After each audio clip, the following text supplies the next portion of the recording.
Hey guys, Rob here with McDojoLife. Real fast before we get started, I would like to thank my sponsors. I would like to thank FightBackCBD. Thank you guys so much for the support. I'd like to thank Gold BJJ. If you guys would like to check out some online tutorials and training and things like that, also they make gear. Please go over to goldbjj.com and check them out. And also MMA Pack, which is a monthly subscription service where they will send you a different pack full of different MMA gear like gloves, t-shirts, rash guards, hand wraps, all kinds of stuff different every month. So go check them out. Today on my show, I have somebody very special who has been doing very well on YouTube. And actually, it was somebody that was brought to my attention. And usually I have my finger on the pulse of most of the stuff, but I have Nick Drossos on the show. What's up, man? What's up, man? Thank you for having me on. Yeah, thank you for being on. Thank you for taking the time. Now, one thing that I did notice, which kind of sparked my attention about your particular page, was you do field tests, you do field studies. Yeah. So you'll go out into the public, you'll meet people, and then you'll say, hey, I would like you to do this, whatever the challenge may be. You did one that stood out to me, which was an old drill that I've done a million times with a magic marker, where it was like a knife defense. And you were like, hey, I'd like you to try to cut me with this magic marker, which will leave a mark to prove that there was a cut. And I will try to defend myself against this the best I can. So kind of explain a little bit about that particular one, and then let people know who you are and what you do.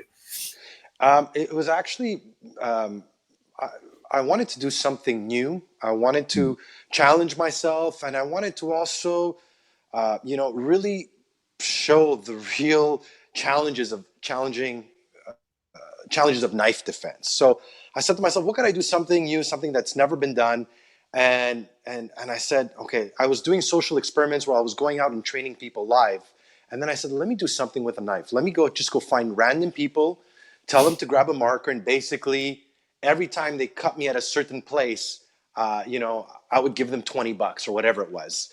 And the idea behind that was to really show how hard it is to defend against a knife, to have different people from different sizes, different backgrounds, and really not knowing who's going to attack me, how they're going to attack me, and the challenging part of doing this is you never know who you're going to get. And when I made that video, some people were saying, well, he's not a knife expert. And I always say, guys, I'm not afraid of the knife expert. I'm afraid of the crackhead, the psycho. I'm afraid of the random person who just might pick up a weapon and attack you. So it's not always the perfect, type of expert I look for when I make these videos. And sometimes training with these random people, it's even harder and less predictable.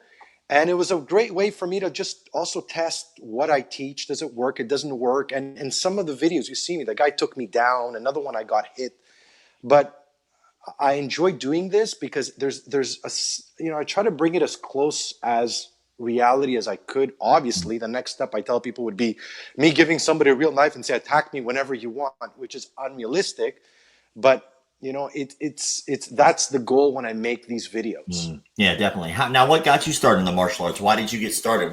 When did you start? That kind of stuff.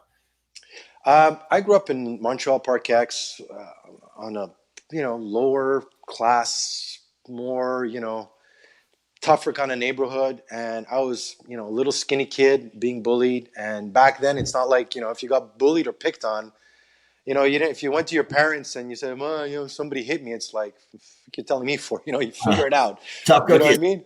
Yeah, it was like so so I knew I had to learn how to defend myself from a young age. And I started with kung fu when I was like 8 or 9, and I loved it. I really loved the martial arts. But even at a young age, I realized that I knew that what I was learning, had its limitations in terms of what works and what doesn't.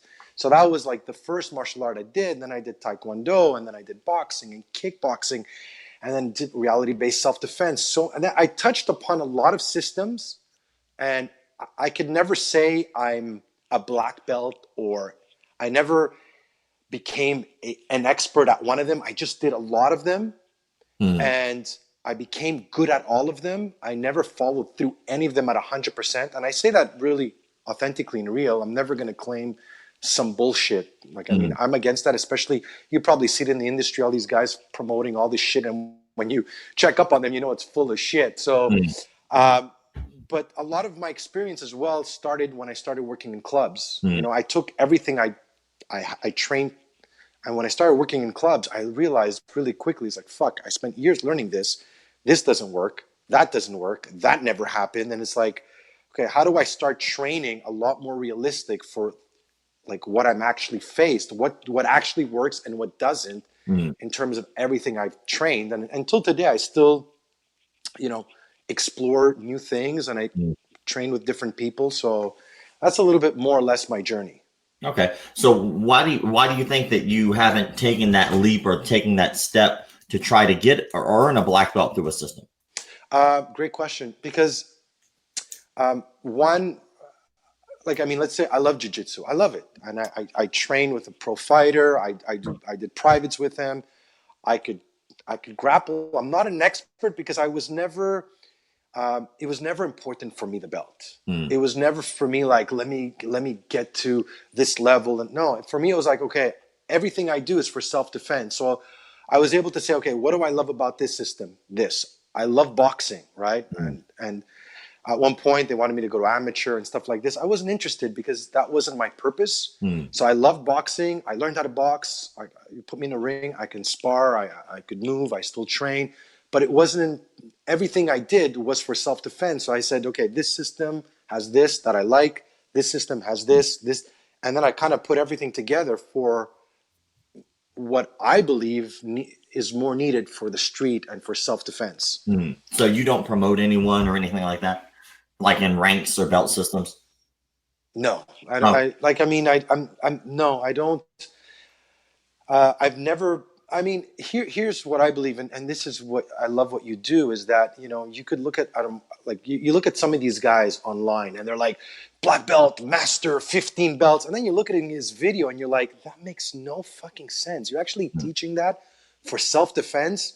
So to me, whether I tell people when you look at a video, take away the title, take away the belts, take away the reputation, and look at the content. Is it real? Does it work does it work for self-defense? What is the purpose of your training as well? So look at that when you watch a video and forget about all the other stuff. So I think that for me, I'm not concerned. I've never been, and it's part of my personality, I've never been concerned with titles or belts or any of that stuff. To me, it's like, okay, I'm here to teach self-defense. What works, what doesn't work? How do I put a system together to be able to teach people as simple, as efficient for real life? That's pretty much how I do it. The belt system is a little tricky. It's one of those things where it's a guideline.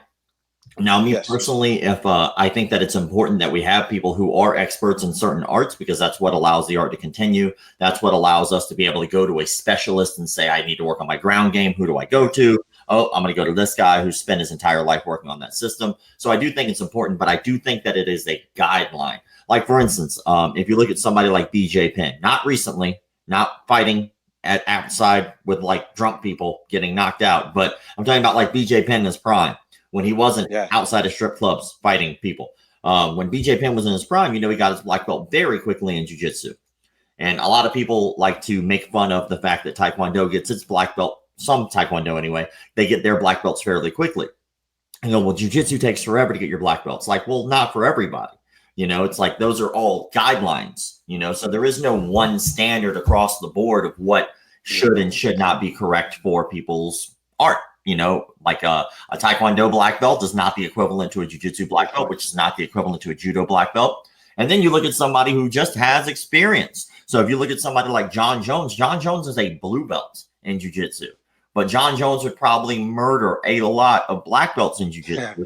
But the thing is like he has all those other experiences. He has experience from wrestling. Of course, he trains at Jackson Winklejohn.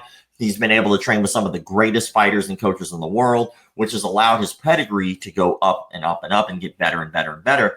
But that doesn't necessarily mean that he's an expert in teaching jiu-jitsu. It just means that he's an expert at murdering you with his hands and also doing lots of cocaine. But, when it comes to like, the martial arts and teaching self-defense, the tricky part, I think, that most people fail is when they're teaching self-defense, they typically teach self-defense courses rather than self-defense classes. And in case you don't know, anybody out there listening doesn't know the difference between a course and a class, is a course is a very short-term thing and classes are a very long-term thing. When you go to school, like for instance, you go to high school is going to take you years. You go to class, When you go to college, you take courses because they're short stints, right? You do this, you're done, you move on. So what do you think about people who, do you teach courses or do you teach classes? Do you teach short-term or long-term?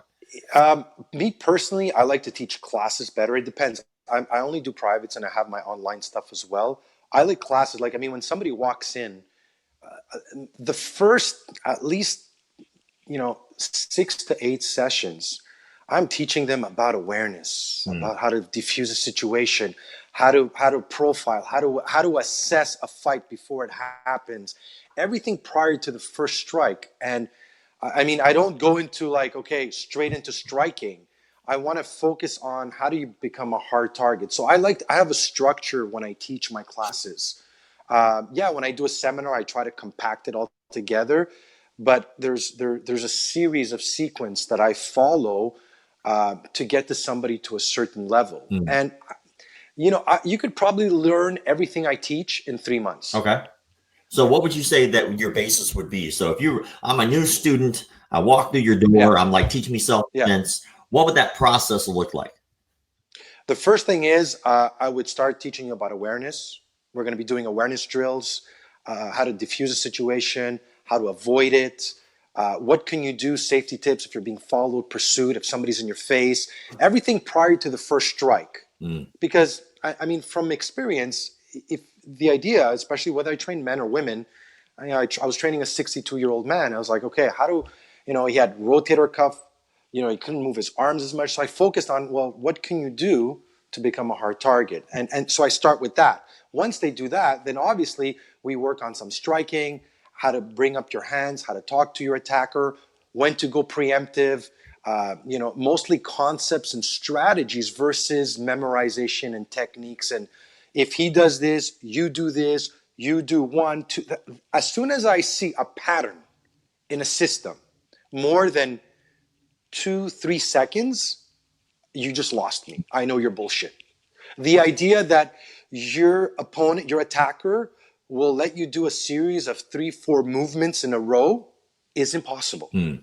The action reaction, like I'm going to strike, I'm going to grab him here, then come around them, put him on a choke, bring him down. Look, the person will react. Like, I mean, I worked in clubs and I always said this. I said, I never fought the same fight twice. Like it never happened that every attacker reacted exactly the same way. I struck a guy, he fell, I fell on top of him, or his friend jumped in, or somebody came behind me. Like, it's so unpredictable that the idea that you're going to have a sequence for every possibility and every situation is impossible. So No, go ahead. So like I go through the strikes and footwork, and then we do a lot of drills. It's all about alive drills. Like, I mean, if I do knife drills, I'm going to attack them for a minute. We're going to do it from a clinching position. I'll do it from on the ground, standing up. Then we're going to do helmet. We're going to put helmets and just do scenarios where they're going to get to experience the fight, not from here, but from the moment I'm in their face, pushing, shoving them, teaching them how to go preemptive, when to go preemptive. So that's pretty much the sequence as well, making them understand the mindset, fear, adrenaline, everything that happens to your body and your mind during, prior to the fight, and everything afterwards as well. Like, I mean, you also have to take into consideration if you get into a fight and you attack the guy, let's say you successfully beat him or whatever, does he know where you live? Is he going to come after you? Is he going to, these are things as well that you need to think, like when you look at the fight from beginning to end. Now, you are training out of where now? You're still in Canada, right? Yeah, I'm in Montreal. Yeah, so I think we might have talked about this in the DMs, but I definitely wanted to bring it up. So recently, I just started doing the call-out videos. So I started like doing my research, finding out where the fakes, frauds, and phonies are and stuff like that, and actually putting all of that out onto the airwaves so people can at least be aware of what's going on. There is actually a fraud close to your area. I do believe is in Ontario, Canada, if I remember correctly. And his name is the Persian Bodyguard. They actually run something called Rostami Selfdefense. And I was just kind of curious about that because, that dude is a blatant fraud. It's written all over the website. There's a lot of lies. There's a lot of misinformation. There's a lot of abuse of students in my eyes. Do you guys get a lot of that in Canada? Do you have a lot of like people who were like just shysters or anything like that? You know what? People have sent me his videos before, and they asked me, like, Nick, what do you think? And like we talked a little bit before, I stay away from the political game, and I stay away from saying, you know, this is good, this is not good, he's shit, he's full. Like, I stay away from that, and I think that in this industry, you know, like, the truth is, we have guys like you, which I respect and I love what you do, and I think it's important what you're doing, because you're calling out people out there, and you're not doing it in a malicious or bad way. You're doing it in a way that I think is a service to people who are taking what we teach for word, and they might actually try some of this shit and get them killed. So I think that, just like him, there's many people out there who make these videos. Some believe, here's the hard part, right? Some people actually believe that this works. So that's where it becomes challenging. Some people think that what they're teaching actually works. Other people, they're not sure, but they're pitching it like it works. And then there's other instructors who are like, look, this is what I believe works right now. This is based on my experience, my training. And this is, I would put myself in that category where, you know, I'm open. If somebody were to tell me, you know, Nick, what you did in that knife defense video is shit. Okay, why? Here's why. Okay, wow, cool, okay. Like, can you send me a video so I can see it? Like, because if I'm wrong and I taught something wrong, I'll be the first one to go out on camera and say, guys, you know what? I used to teach this. Somebody brought this to my attention. You know what? This is how I'm teaching it now. So those are the three categories. And I let people be the judge of what they believe to be real or not. Or people like yourself who go out and do this, you know?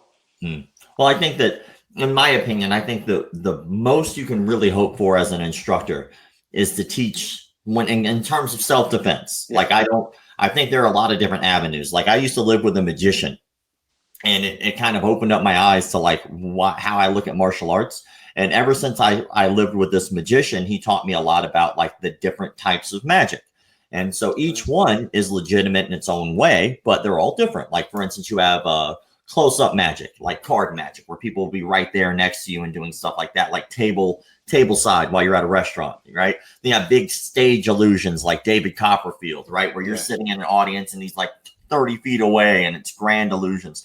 Then you have like cup and ball magic and coin magic. And there's all these type of ways that you can get good at magic, each one with their own purpose. One does not make the other illegitimate. It just means that one might be harder than the other. Good point. Well, in terms of looking at it like that in martial arts, there are a lot of different avenues that you can go in your career as a martial artist. You can be an actor.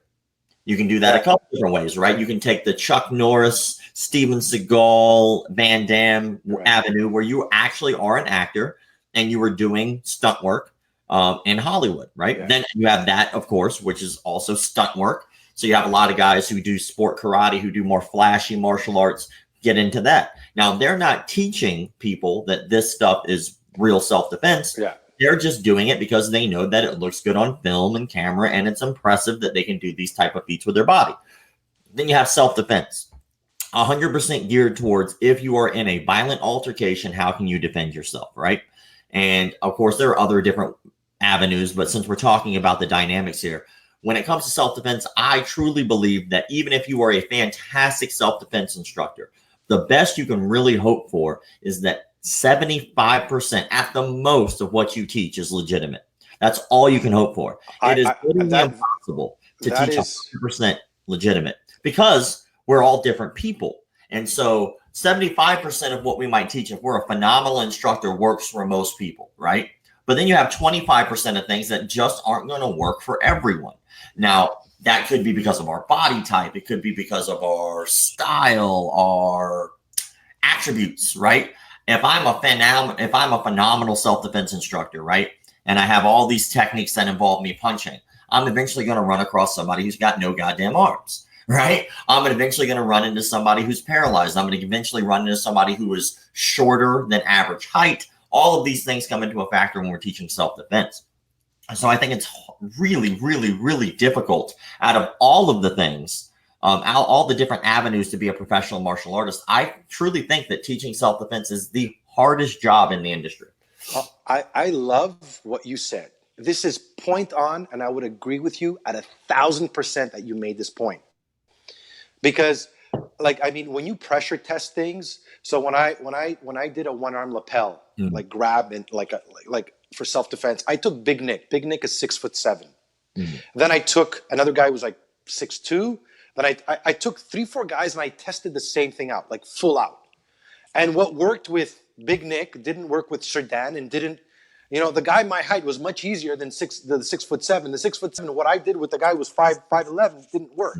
So I realized really quickly that there's many variables and factors to just, you know, you look at the size and height and weight that could play. And you're right. Our goal, like I tell people, the hardest thing about what we do, and this is the truth, a lot of it is, it's nothing more than shades of gray. There's no black or white. It's not like jiu-jitsu, you do this, you get a belt. A lot of it is, it's not theory based. To me, it's kind of like doesn't make sense. It's if you pressure test things enough, you start to realize, okay, like I'll give you the greatest example. I did a video, because people, when I make a knife defense video, people say, oh, you're an idiot against a knife, just run. Okay. So I did a video. First of all, I did it in New York City with a cop. 22 feet. He had his gun. Somebody said go. By the time he pulled out his gun, I had stabbed him. Right? So 22 feet. Now, I took that same test and I brought it 6 feet. Right? With a woman, Helen. She was a stunt woman. I said, Helen, I'm gonna try to run to the door, which is it was another 6 feet. Okay? I want to see if I could run through the door fast enough, then you can get me. Boom, she stabbed me. Then I'm like, okay, now we're gonna lock the door. Like, so all that is pressure testing allows you to kind of be like, okay, what works and what doesn't work, and it's all gray, and we all, hopefully instructors, will bring in their own personal experience in this, hoping that they have some kind of experience. Because that's the tough part. That's really, really tough. You know, you mentioned just now something that is super important that a lot of people should know is the runaway theory. And it is a theory, because a lot of people say the best self-defense is just to run away. And I agree, the best self-defense is to not be there. But that doesn't mean that once the altercation is started, your best bet is to run. No. Now, especially if someone has a knife. Now, there was a gentleman who I had on here before. His name is Icy Mike. And Icy Mike runs a fantastic page, hard to hurt. Yeah. And the thing is for his particular pressure test, when he did the knife thing, he said that every time he ran away, the key to actually getting away was to not look back. He said every time they did the pressure test where they tried to run away from the knife, anytime that someone looked back, they always got stabbed every time. So that was something interesting. What I did with the pressure test, I realized that anytime you had to move a chair, open a door, any obstacle, unless I was if I was in a soccer field or an open field, you better hope you can run faster than him, even if you run straight, whatever. But anytime you're in a closed environment and any type of movement was supposed to be made, every time I got stabbed. Yeah, I was never fast enough. So this is what I try to teach people. If, let's say, I'm sitting on a chair and this is just to give you an idea of my process of how I teach and what I really want to do when I train people. It's if I was sitting on a chair and there was a guy 5 feet away from me and a door was 15 feet away from me, what are my high chances? This is self-defense. What is my highest chances of survival? Is it me picking up the chair and using it, or me running to the door that's 20 feet? So when you do enough scenarios, your brain starts understanding, like, being able to assess a situation and say, okay, what are my highest chances of survival? And this is what I learned working in clubs. I remember standing at the door, and in one of the clubs, every time there was a fight or about to be a fight, I'd have to run inside, press a light, and then 2 doormen would come upstairs. And I told them, I said, guys, wait, you think when I'm outside at the door and a guy's in front of my face, I'm going to say, wait, I got to go press a light. I'm on my own. Like, I won't have time to think, let me go press the light. So again, when we do scenario training with other bouncers and doormen, we realize right away, shit, like, there's so much stuff as well that makes sense in theory and in practice, but when you do it full out, it's a different animal. And a lot of things people don't realize either are your attributes tend to change when you start to add adrenaline and you start to add fear and things like that. Hitting mitts is not the same thing as boxing. No. Doing jiu-jitsu roll is not the same thing as fighting a person in the street. There's a lot of differences. Now, we can get it close and we can try to get as close as we want to, but you don't know really how you're going to react in those situations. You can just train as much as possible and try and hope that stuff sticks with you. Now, I did have a couple people kind of chiming in, and I wanted to make sure that they were aware that we will interact with these. So Lun Locke actually says, hello from Manchester, UK. What up, UK? He says, I believe martial arts are taught from the art side in most cases. Only those, in my opinion, who have experience dealing with those who are of violent disposition can teach the martial arts, martial side of things. I think that's an interesting theory. I would say that I wouldn't say that most cases people teach the art side. I think that most cases people want to teach the martial side, but I do agree with you in one thing. I do think that in order to have somebody to teach you anything, you need somebody with experience in that thing. I would never want a basketball coach who's never played a game of basketball in his life. I'd never want to have a baseball coach who's never hit a ball, who've never played a game. So it's the same thing with self-defense. I would never want a self-defense instructor who, at the very least, didn't have a few fights under him in a ring and or a cage. Now, of course, those aren't the end-all be-all things. But you also don't want a fucking felon dickhead either. No. Like my coach has been in 1800 street fights. Like your coach is an asshole, man. You know what? When I hear that, I'll tell you my opinion. I've boxed, I've fought in the cage, I've trained with a pro fighter. Like I've sparred with him, I've trained with him for years privately. I've experienced in the street, and each one is a completely different animal. It's a different dynamic. And I tell people, and this is why I focus so much on awareness and how to diffuse and de-escalate and control the situation. Really tell them, guys, you only fight when it's your last option.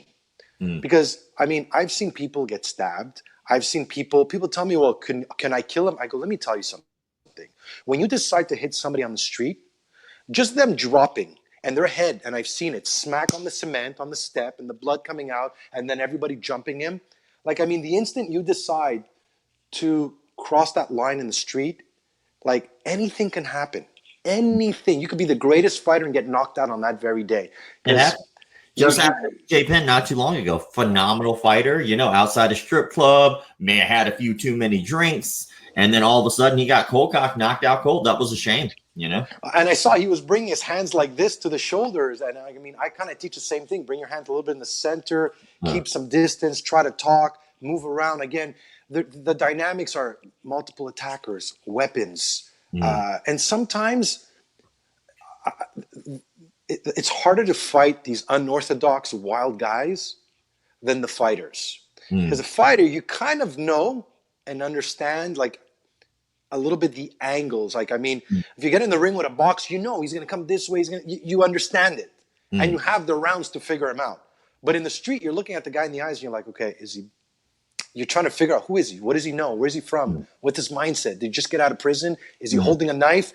And I tell people that's enough for you to fucking find a way and talk your way out of it. And what I teach is I tell people you have two options. Either you talk your way out of it, or you fucking hit him preemptive with everything you have. And you bank on that first strike. And then as soon as that switch goes on, there's no going back. That means when you cross that line, you got to go all the way, because yes, it will escalate. You don't know if he has a weapon. You don't know if friends are coming in. So strike him and get out as quickly as possible. Now, Joe Carr added to our discussion about the pressure testing of knife. He said, I'm short and fat. I'm not running from anyone for very long. And that's another thing to factor in, man. Your body type, your attributes are going to play a big factor into how the scenario is going to go. I have a friend, he's Mr. Jiu-Jitsu online, and he's really big about making sure that people understand the dire consequences of not training. And martial arts is one of those things when it comes to self-defense anyway, that you don't need it until you really need it. And then when you need it, you goddamn sure better have some type of information about how to handle yourself.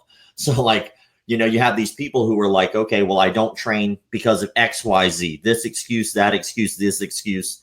And then all of a sudden something happens. There was a video, man. Like, I don't know if you ever saw this video or not. It's pretty damn shocking. But there was a lady who was walking past a couple, and the gentleman had his daughter and was holding her hand. I saw it. You did see this? Yeah. And the lady walked by, for anybody who didn't see it.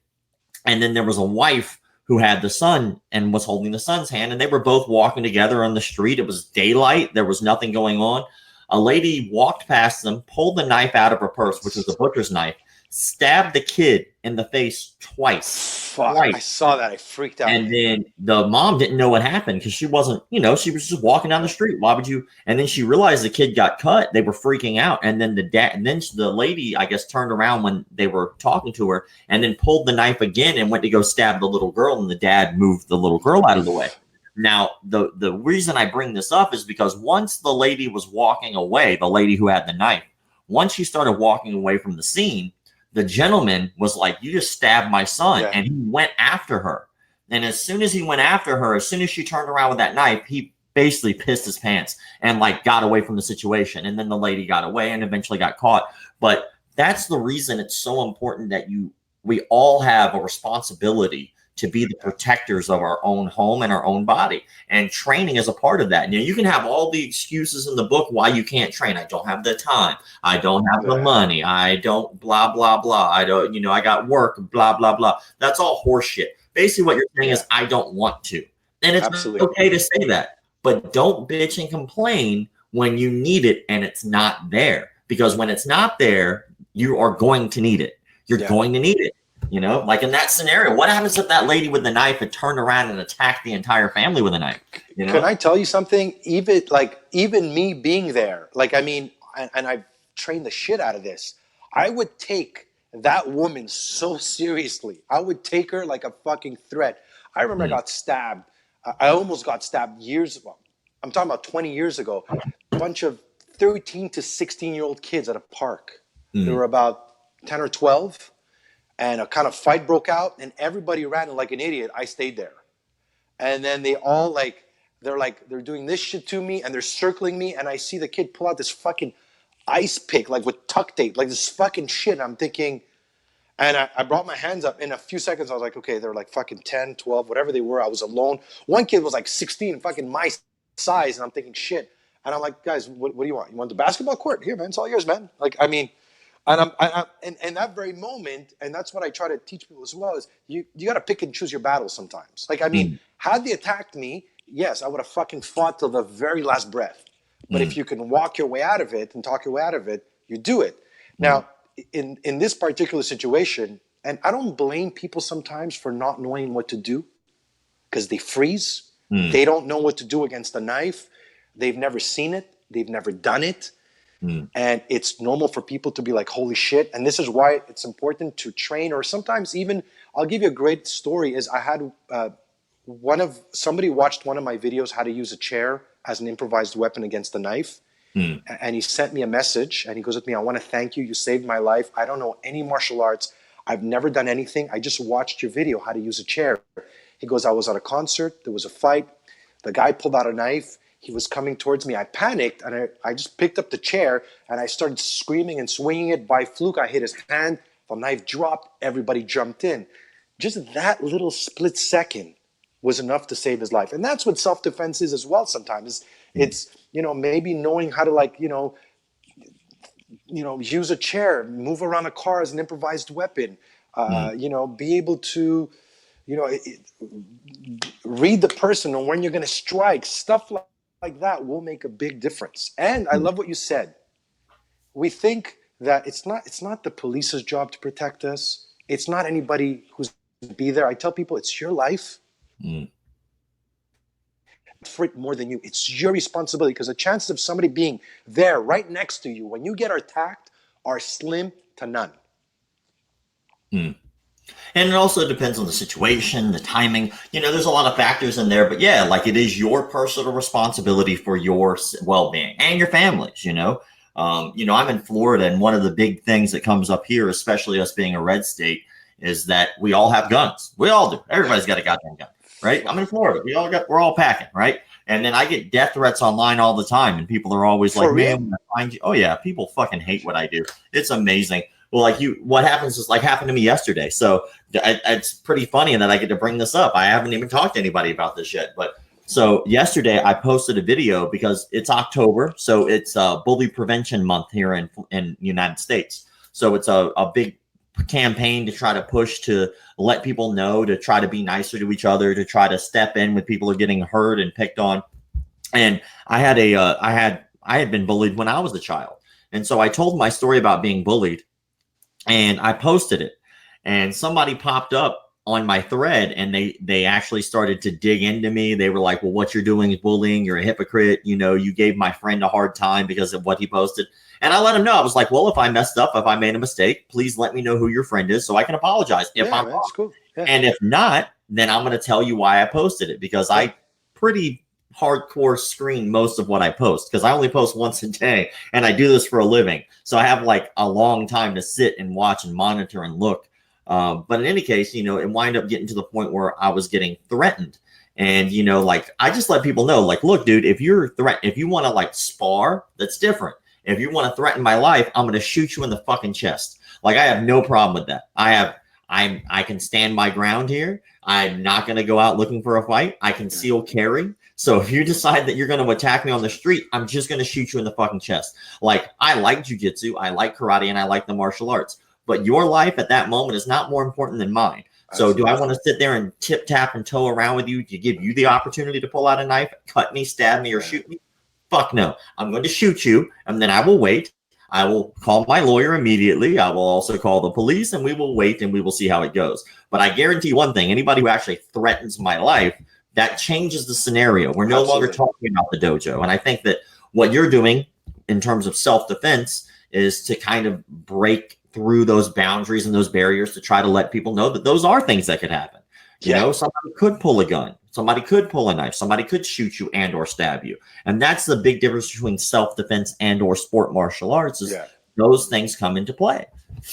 Like, I mean, when you look at MMA, and I love MMA, I think they're the most complete fighters, right?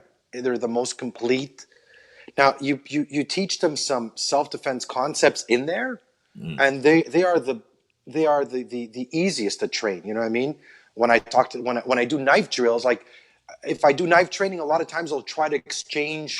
They're going to try to kickbox their way out of a knife. But once I grab them and I'm stabbing, I'm like, okay, now you got to trap the knife. Let's work on your instincts on trapping and close, trapping that knife or pinning it using the other arm. So, I mean, when I train these guys, I love training them because they're like the engine and the wiring is all there. You know, and the other thing you said that's interesting, I'm 42. I still train like crazy, man. Every day, 45 minutes with the weight vest on, the bands, chin-ups. I work my agility, my speed. I bought the reflex ball because if you don't use it, you lose it.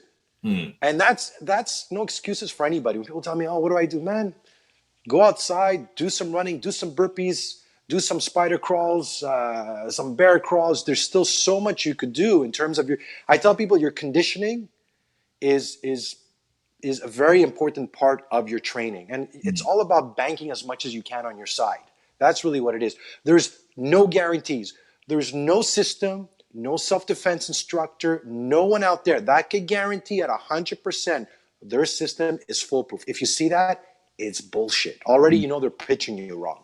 Yeah, there's definitely nothing that's 100% bulletproof. You know, like 100%, like we talked about. The most you can hope for, the most, if you're lucky and fantastic teacher, is to have 75% of what you teach is being legitimate, and the other 25% is being just something that works for you that might not necessarily work for other people. But that's why it's important that we go out, we go train, we go learn as much as we can, we go interact with other people, we be open-minded to the ideas and concepts that other people toss. And, you know, just kind of see what takes place. You know, most people who teach self-defense do have the best of intentions because that's why they got into the business. They want to help people, you know, but some of them, like, I mean, I've seen a lot of guys online. Some of them, like, what bothers me, if you're theatrical, if you're teaching some fucking bullshit and you're trying to claim it as self-defense, I tell people, we as self-defense instructors have the social and moral responsibility to provide as best as authentic material as we can. because my son is 11 years old. He watches my videos on and off my self-defense. I think now my son's going to watch this, right? I made a video. If a guy has a knife, give him the money. And I'm teaching in the video how to give the money, how to position yourself, how to move back, how to put, like, even though I'm giving the money, I'm not like, even, nobody's done that because I know in close quarter range how dangerous the knife is. I'm giving you the option. If you feel like you're going to have, if you want to fight, you could fight. But you're not a coward for giving your money and protecting your life and your child's life or I whatever agree. it is. You're not a coward. You're alive. When you die, you're not anything. You're not brave. You're not heroic. You're dead. You can only be those things while you're alive. So if you're going to be a hero, you might want to be a hero in a way that keeps you alive, because any result that ends up with you not living, you're no longer anything. You're just dead, So I'd rather be smart and alive than a hero and dead, But I always say this, right? People tell me, Nick, if a guy has a knife, what do you do? This is my answer. Okay, where am I? They're like, what? Where am I? Tell me the context. Okay, you're in a bank machine. Okay, what do you do? I go, am I alone? Am I with my sister, my son? Who am I with? Why do you want to know? I go, because the fight just changed. Are they one? Are they two? Am I alone? Am I with my son? Is there a knife? When you do enough training, you're able to look at a situation and be like, chances of survival. Okay. Now, and I made a video, the difference between self-defense and fighting. Self-defense is really when your life is in danger and you have to defend it with everything you have. Fighting is when you haven't done everything to try to diffuse, de-escalate, control the situation and talk your way out of it. And a lot of times, we're working in the clubs. I've seen people fight over the dumbest fucking shit. I saw a kid get stabbed and the kid died. The kid died. And I still remember, I always talk about this story. I remember I got home that night and I held his head until the cops came, and it was cold. And I remember I'm like fucking putting the pressure on his blood. And I remember I got home, and I was closing my eyes and I kept hearing and seeing the kid. And I remember going back the next day I was teaching knife defense. People were in class and they're kind of joking and they're like kind of laughing and they're not, and I just fucking lost it. I go, guys, it's your fucking life. I go, you want to come here and train and have fun with it? At the end, I'm not there. It's your fucking life. So you better fucking take it seriously, because the chance of it happening are slim to none. And the idea is not for you to be paranoid, it's to be aware. It's like wearing your seatbelt in a car. We wear it just to be cautious. But you gotta you gotta take this shit seriously, because again, small chance that happens, but you're better off knowing what to do than not knowing what to do. Yeah. And at the end of the day, it's that moment. You only get one, most likely. If it ever happens in your life, it may only happen once, but it may only happen once and you walk away, and it may only happen once because you died, So, but we're at 45 minutes. Time flies, dude. Time flies. What I wanted to do is I wanted to just kind of ask you a couple questions. There's the same question I ask everybody who comes on the show. They're pretty minute, but they're some of my favorite stuff. So, one, I love stories from the dojo. They're typically stories that happen while you're teaching a class or something that happens while you're training that most people probably wouldn't know about unless they were there. And usually nobody's there, because that's why it's a story from the dojo. So I was wondering if you had any maybe stories like that, maybe from bouncing or from when you were teaching a class, anything that sticks out to you. Something funny like that. It could be funny. It could be interesting. It could be scary. It could be however you want. It's just a story that you happen to have, like a little nugget from teaching and over the years of martial arts. I have so many of them, man, because working in the clubs, you meet some stupid ass people, man, who do stupid shit. And a lot of these guys think they know how to fight. And it's like, but a really funny story is one time I was teaching class and it was my cousin's, my best friend's nephew. And he brought in this kid from the street. He was like 18 or 19, and he was the badass in the street. Like, people knew who he was. And Sasha came to do my class, and he's doing the class and everything. And this kid's like laughing at the training.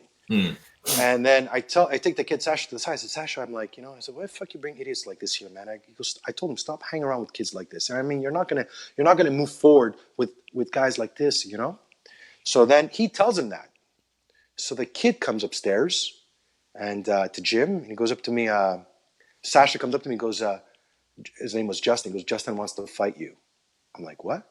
goes, he wants to fight you one-on-one. The kid wanted to fight you? Yeah, the 19-year-old kid. At that time, I'm actually like 25 or 26. So I'm like, okay. And I'm like at this point, again, you don't know this fucking kid. All you go is hear by reputation that he's a fucking badass fighter. Mm-hmm. So then he walks into me, and I'm in the office. He goes, yeah, I want to fight you. I go, okay. I go, let's go to the staircase. He goes, the staircase? I go, yeah. You said, we're just going to go to the staircase. I don't want to do it here. Let's just go outside. And he's like, well, like, I was thinking the ring. I'm like, okay, so like, what's your definition of a fight right now? Because I'm a little bit confused. Mm. He goes, okay, let's go in the ring. I'm like, okay. So I'm like, how do you want to do this? He goes, well, do we get a helmet or gear? I'm like, okay. So I'm like, here, put on this. It's like a little plastic helmet. Mm. I'm like, you ready? I just bam, and then I just went ballistic on the guy because I was so fucking inside. It was fuming, and then you saw like the students were there, and he's like goes flying through the rope, and he's holding on. He's like, he was shaking. He's like, stop, and like I'm like I could just see I rattled him. Mm. And he goes, well, I thought we're gonna box. I go, okay, so it's boxing. So he puts on the gloves, and I see him. I'm thinking, fuck this kid. Like, I mean, and I'm with another trainer. I'm like, I don't know, man. The kid looks pretty, like maybe he knows how to box. Mm. I get, he puts on the gloves. I'm like, fuck. After like a few seconds, I knew that. And then, I mean, that was it. Then he took off the gloves, and the kid was like shaking, and he left. And I was like, stupid shit like that. You know what I mean? That I've seen over the years happen. And I'm like, why did, I mean, I look at it as instructor. I'm here to teach. I'm not here to fucking have to, like, I've done that shit. You know what I mean? Mm. So that's a funny story I always like to talk about. Mm. Yeah, it's interesting how things work out like that. You're teaching or you're going through your day to day, and there's always people who think they know better. Some people do know better, to be honest. Yeah. Some people are better at certain things, but most of the people who know better aren't the type of people who walk into your gym and try to fight you. Yeah. Most of those people have their own shit to deal with. Yeah. They have their own students. They have their own classes. They could care less what everybody else is doing. Yeah. So it's sometimes I feel bad for people like that, and sometimes I don't, because it could be a double-edged sword. It could be a moment in that person's life where they were humbled, and then they walk away from it and go, oh shit. Well, I just learned something. Yeah, maybe I shouldn't do that. Maybe that was stupid of me. Maybe it was my time to catch an ass whooping. And that's kind of something that happens a lot in dojos is, you walk in on your first day. Sometimes people have egos. Sometimes they don't. They catch an ass whooping, and then they make a decision where they're going to move with their life from there. Well, that's what actually happened to me. The first time I walked in one of these gyms, I got my ass kicked because I was a little bit like, I thought I was good. Mm-hmm. Until I got my fucking ass kicked by like this 6'2" guy, beat the shit out of me so bad, broke my ribs. I went to the hospital, and I remember I was out for like 2 months or whatever it was, 6 weeks. And I went back and I wanted a second piece. And I'm like, fuck, okay. Fucking gave me a beating again. I went back, and then I was like, okay, now I'm ready to learn. It took that, it was like, fucking shut up. Yeah, and I think that's so important. I mean, for me, put your ego aside. None of us are, we're all here to learn and to grow and to, at the end, to be able to teach the best that we could. So I'm always working with new people. Like, I mean, I was training with Davis and I spar with him. I don't care what anybody says. When you spar with an MMA fighter and you hit him once or twice, he decides to like throw some shots, you fucking feel those punches, and, like, they're not holding back on it. But I mean, it's a good experience for me as well. When people tell me, oh, MMA, I'm like, guys, don't kid yourself. If you're a self-defense instructor and you step in the ring with a fucking good MMA fighter, the chance of you pulling your shit won't necessarily work in many, many ways. And we've seen self-defense instructor get their You're also dealing with athletes. You're dealing with people who are trained athletes. That's what they do every day. That's what they do, yeah. Yeah, it's a much different scenario. Now, I do want to give you a little bit of an open forum here. So I want you to let people know how they can find out about you, where they can follow you. Tell them about where they can look and watch and follow what you do. The best place, they can go on my website, nickdrossos.com. On Facebook as well. On Instagram, Nick Drossos Coaching. And those are the two platforms, mostly my website, that I use the most. And they can find you on YouTube, but is it still under Nick Drossos? Yeah, it's still under Nick Drossos on YouTube. And I made a really cool series with Tom Stewart. If you see them, that 62-year-old man, we made like 6 or 7 videos that I'm posting. And you could see the whole video. Most of the 4 of them are just on, awareness, positioning, how to read body language, how to set up a first strike. I really more and more of where I'm gearing towards is that. I'm focusing more on what can you do in your daily life to not put yourself in that position. Like you said, the idea that you run, people tell me, I'm going to run. I go, you can't run through a car. You can't run through an elevator. You can't run through a staircase. And most times when people decide to attack you, they're going to attack you in a closed environment, close quarter, where running is not going to be optional. True. Very, very true. Well, I would like to first of all say thank you for coming on the show. Thank you so much. It was a great conversation. Where's Reggie here? Reggie Rodriguez. He said, I didn't even realize it's been 45 minutes already. This was such an interesting discussion. Thank you so much for that, Reggie. Thank you for listening and watching. Thanks, and I think thank you for coming on the show. Anybody who gets the opportunity, please go check out his stuff. He's got a pretty good following right now on YouTube. I think last time I checked, you have like over 300,000 or something like that. Yeah. So a lot of good content out there. And one thing, like I said, the reason that I really wanted him to show is because he is willing to pressure test. Yeah. He goes on there, he puts the stuff to test and see what does and what doesn't work. He's obviously very open to the conversation. So if you guys have any thoughts, comments, opinions, or questions, I'm sure if you just reach out, he'll be willing to answer and talk to you. But thank you once again for coming on the show. I want to thank you too. And I want to tell you something. I think what you're doing is amazing. And that all the instructors who watch this shouldn't take it personal. Because I look at your content and I don't think you're not there to make fun of anybody. You're there, I think, to do a service, to try to find some kind of truth. And I'm hoping that the self-defense community could put their politics aside and really say, like, it should be an exchange of ideas and trying to find some kind of truth. Because again, you're watching these videos and you're taking our word that this shit works. And it could get people killed because they watch it, they think they could do it, they practice it once at home, and then the guy's got a knife, and you're like, oh, I saw this on the video, I'm going to trap it and just give him the fucking money, you know what I mean? And I think a lot of people aren't aware that I've been doing this job for 22 years. I've been in the martial arts for 22 years of my life. I am a 3rd degree black belt in karate, a 3rd degree black belt in Dojo, which is a weapon system not too many people have heard of. I'm a purple belt in Brazilian Jiu-Jitsu, still trained to this day. My goal is to have 10 black belts before I die, so I train as much as I can. I was a 6-0 amateur boxer, a 4-2 amateur kickboxer. I was on a sponsored kickboxing team for 2 years that we traveled internationally called Team Full Circle, and I did kickboxing internationally. This isn't something that I just decided one day to go, you know what, let's just make fun of people. This is thought out. It's researched. It's something that I really care about, which is why I post what I post. And when I post it, I notice that if I post it in a serious manner, less people look at it. And my goal is to have eyeballs on it. So if I post a little joke or a little quip, it's just because of the ridiculousness and absurdity of it all. It's not because I want to make fun of people. Yeah, I'm attacking you, man. I'm striking you. It's ridiculous. How can you not laugh at it? But there are plenty of people out there in this world who are brainwashed to think that it isn't fake, and it isn't, and that it does blow my mind that I haven't run out of material yet, and I still have years worth. But the thought process is that these people are cults. They're leading cults, and these people are gullible, and they're falling for what they're being told because they don't know any better. So hopefully this will allow people a platform to look at and go, oh, well, that was bullshit, and then not do that. And that's kind of the goal, is to hopefully help people, not just make fun of people. Never want to make fun of anybody. I'm always open to the discussion and the thought.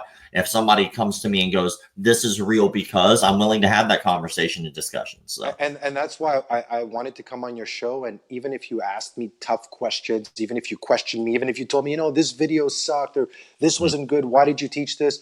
I'm open to that because I've put my ego aside a long time ago. So I'm open when people question me, as long as it's done in a way that you're actually trying to find truth and actually communicate authentically and honestly, and not just trying to shit on me. If you do that, at one point I'll be like, fuck it. Yeah, I block people all the time. If people are willing to have the conversation, I'm cool. But once they start doing the name calling, the childish shit, I just block them. Life is too short not to be happy. Yeah. So, I had Master Wong on the show, and Master Wong has a humongous following. Yeah. And people gave me the hardest time. Like, why would you have that guy on there? He's a fraud. I'd be like, why is he a fraud? Yeah. Like, I just want to know. I want to talk to him. Want to have the conversation. And to me, one, I've met the man. and he's strong as shit. I can tell you that. And I got to watch one of his seminars that he taught, and I didn't think that he taught anything outlandish or ridiculous. Okay.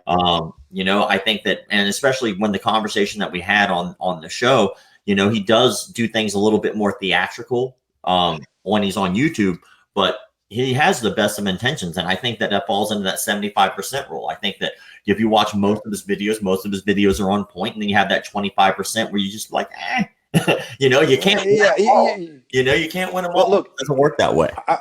I'm gonna say something interesting. Anytime you take a video, sorry, we're going off topic, but I think this is important. I'm not going to take much more of your time. When you look at a video, so you take my video that's 5 minutes long. I'm sure in that 5 minutes you're going to find 10 seconds where you're going to be like, and you could take that and then blow it up. So I mean, that's what's really hard. Like, I mean, if you take one of my videos and you're like, well, Nick, why are you teaching this? I'm like, well, you should talk about awareness. I'm like, I have about 150 videos that just talk about awareness. But I can't, if I'd be making 30-minute videos for every YouTube video I make. But to keep it short, sometimes I cut it out. So it's easy. People say, well, you should just be aware. That's what you should focus on. There's about 100 videos I talk about that. Yeah, well, so context is so important when you're looking at something. You know, I try not to post anything if I don't have at least some bit of context of what it came from and what it was about. You know, so when it comes to like people like chopping out certain sections of video, chopping up and only showing certain sections of video, I hope that they do a little bit of research into the context as to how and why and when it was taught and what the ideas and thought processes were. People send me videos, all kinds of shit. People send me videos of Wing Chun Kung Fu all the time, and I just say, yeah, that's what that art looks like. Like, I'm not going to post that. Or they'll send me Taekwondo where guys are doing these great acrobatic kicks, and I'll be like, that's very impressive. But they're not trying to teach you self-defense. They're doing it because it's stunt work. They're doing it because it's impressive. You know, it'd be like the equivalent of me showing somebody who was skateboarding. Like, why the fuck would I do that? The skateboarder is doing all these tricks on the skateboard, not because he's trying to teach us how to defend yourself with a skateboard. It's just having fun. He's dicking around, right? So the context is so important when it comes to stuff. But I do truly appreciate you putting your neck out there and trying to make sure that you pressure test your stuff. Thank you for coming on the show. Thank you for having me on. I'll be posting this up probably tomorrow. What I'll do right now is I'll rip it off Facebook where it is now, and I'll post it up tomorrow, and then I'll give you the links and all that stuff and tag you so that way people can check it out. Anybody who's been watching so far, thank you guys so much. I noticed that we had a pretty steady stream of people who were watching. Not a lot of people jumping in and out, so I guess we had a good enough conversation for them. But for anybody who's still there, I'd like to say thank you to my sponsors one more time, just because I am so appreciative of them. Thank you, Gold BJJ. Thank you, FightBackCBD. And thank you, MMA Pack. I really appreciate you guys. And a quick plug. I do have an event starting in October, this month, October 20th. I will be doing open mats. So my open mats will be starting here in Florida.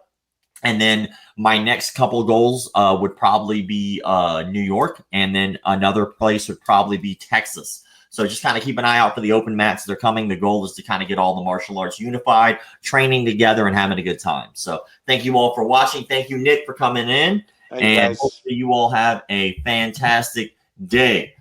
Deuces.